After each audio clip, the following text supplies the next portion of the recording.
আসসালামু আলাইকুম রহমতুল্লাহ। আজকের ভিডিওটা আমার কাছে সত্যিই একটু ব্যতিক্রম, কারণ এই অনুভূতিটা মুখে বলে পুরোটা বোঝানো সম্ভব না, আর হয়তো পারবও না।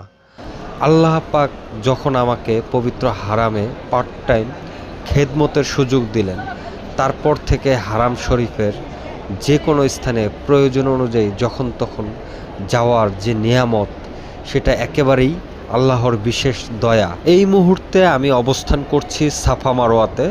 হারাম শরীফের দায়িত্বে থাকা পুলিশ কর্মকর্তা আমাদের মুদির, উনি আমাদেরকে সাথে নিয়েই এখানে এসেছেন।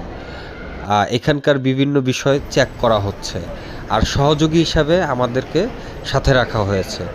দায়িত্বের মধ্যে থাকার কারণে ভিডিওটা খুব গুছিয়ে করা সম্ভব হয়নি। যতটুকু সময় পেয়েছি অল্প সময়েই নিজের মনের অনুভূতিটুকু আপনাদের সাথে শেয়ার করার চেষ্টা করেছি।